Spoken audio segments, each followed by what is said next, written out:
अथ श्री साई सच्चरित अध्याय 13वा ओवी 109। खा अक्रोड पिस्ते पिस्ते बदाम येणे पटकीस पडावा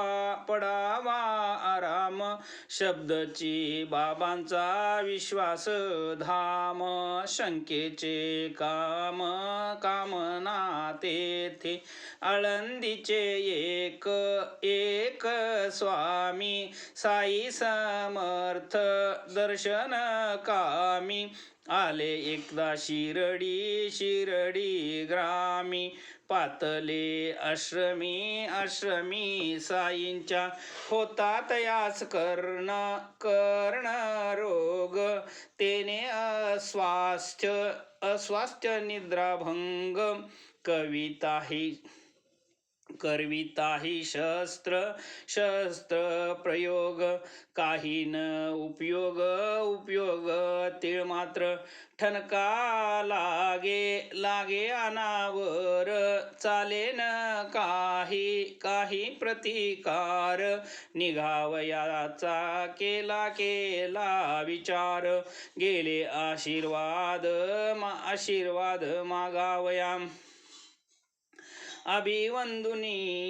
साई पदा पाऊनी उदी प्रसादा स्वामी मागत आशीर्वादा कृपा सर्वदा असावी माधवराव देशपांड्यानी कानी प्रीत्यर्थ केली विनवनी अल्लाह अच्छा करेगा म्हणून महाराजांनी आश्वासिले ऐसा आशीर्वाद लाधुनी स्वामी परतले पुण्यपट्टणी पत्र आले आठा दिसानी ठणका तत्क्षणीच शतकणीच राहिला सुज मात्र कायम होती शस्त्र प्रयोग करावा म्हणती पुन्हा तो प्रयोग करावे ये अर्थी आलो मुंबई प्रति मागुताम गेलो पुढील डॉक्टराकडे नकळे बाबांना पडले साकडे डॉक्टर पाहिजो कानाकडे सुज कोणी कडे लक्षणा शस्त्रप्रयोग आवश्यकता डॉक्टर म्हणे न लगे आता स्वामींची हरली दुर्धर चिंता विस्मय समजता वाटला ऐशीच अनेक एक कथा उगास आली जी प्रसंगवशता ती सांगून श्रोतया आता अध्याय आटोपता घेऊ हा सभा मंडपाची फरशी बांधू आरंभिले जे दिवशी त्यादी 8 दिन महाजनीसी जाहली मोडशी दुर्धर जुलाब होऊ लागले फार मनीचे मनी बाबावर भार करीनात औषध वा उपचार अत्यंत बेजार झाले साई पूर्ण अंतरज्ञानी जाणत होते महाजनी म्हणून हे अस्वास्थ्य तया लागोनी केले न त्यांनी निवेदन येईल जेव्हा तयाच्या मनी तयांचे मनी करतील निवारण आपण होऊनी ऐसे पूर्ण विश्वासूनी व्याधी सुनी राहिले भोग भोग भोगू आपण आपण सकळ परीन पूजेशी पडावा खळ हीच एक इच्छा प्रबळ सर्व काळ काळ काकास जुलाब कितीदा आणि केव्हा प्रमाणित झाले तेव्हा चुकू नये आरती आरती सेवा म्हणून तेव्हा काय करीती तांब्या एक पाण्याने भरला अंधारातही लागेल हाताला ऐसे जागी मस्जिदीला एका बाजूला ठेवीत स्वये बैसत बाबा पाशी चरण संवाहन करावयासी हजर नित्य आरतीसी नित्य नेमेसी चालवित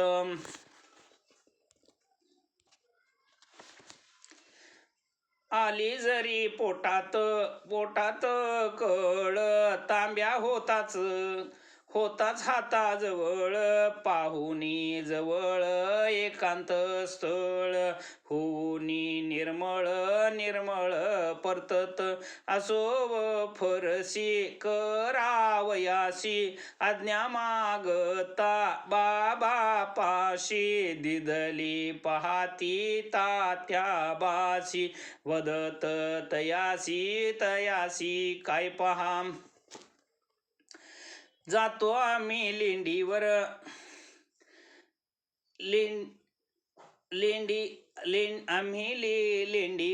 लेंडीवरून परतल्यावर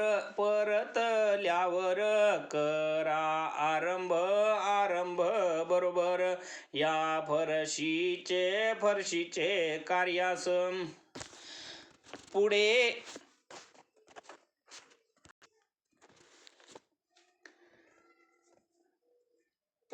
बाबा परत आले आसनावरी जाऊनी बैसले पाद संवाहन सुरू केले येऊनी वेळेवर काकाने कोपर गावाहून तांगे थडकले मुंबई कडील भक्त पातले पूजा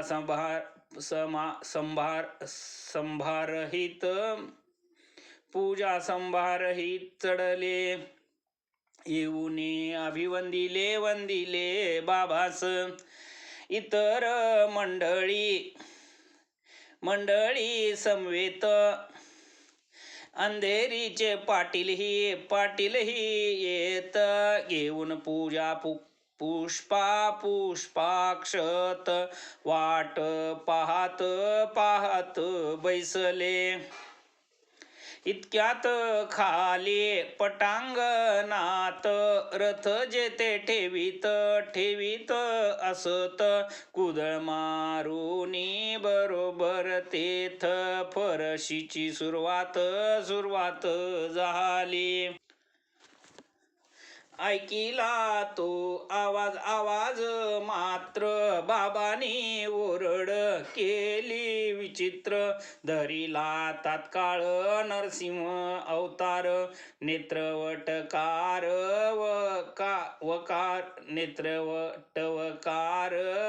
टवकार भयंकर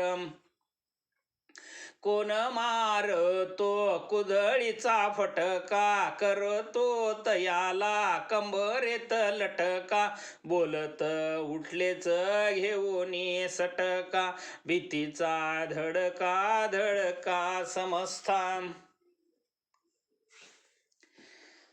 कुदळ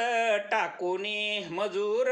पळाला जो तो उठूनी धावत सुटला काकांचाही जीव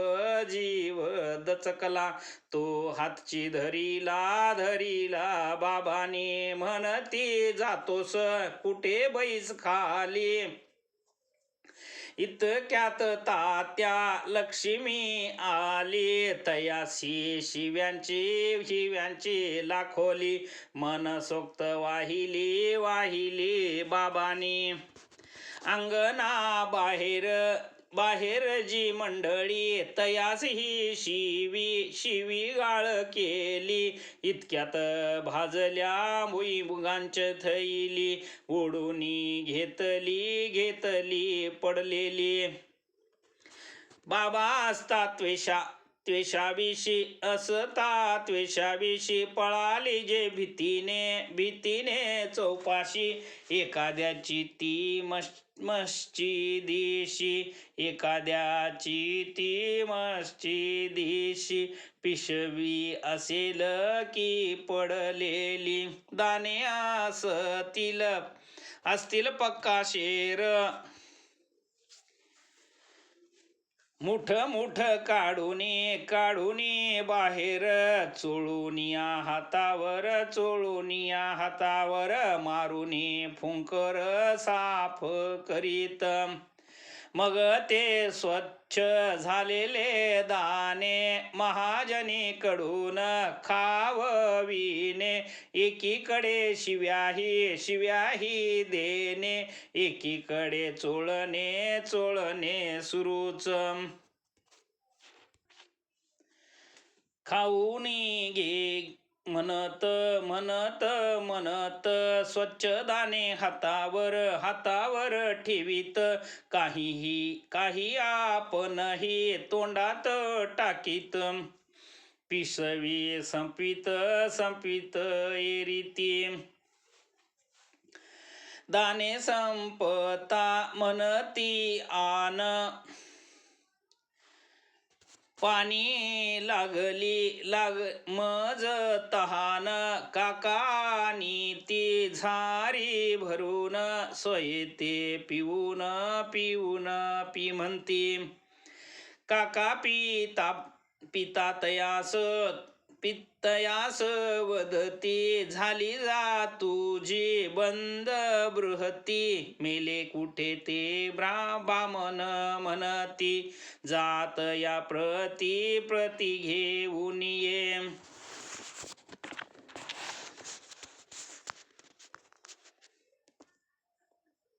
असो पुढे मंडळी आली, मस्जिद पूर्वी प्रमाणे भरली, फरशीस पुन्हा सुरुवात झाली, मोडशी थांबली काकांजी. जुलबावर हे काय औषध, परी औषध तो संतांचा शब्द, देतील तो जो मानी प्रसाद, तयान आगद अनेक. हरदाशहरचे एक ग्रस्त, पोट शूळ व्याधीग्रस्त, 14 वर्ष झाले त्रस्त, उपाय समस्त झाले.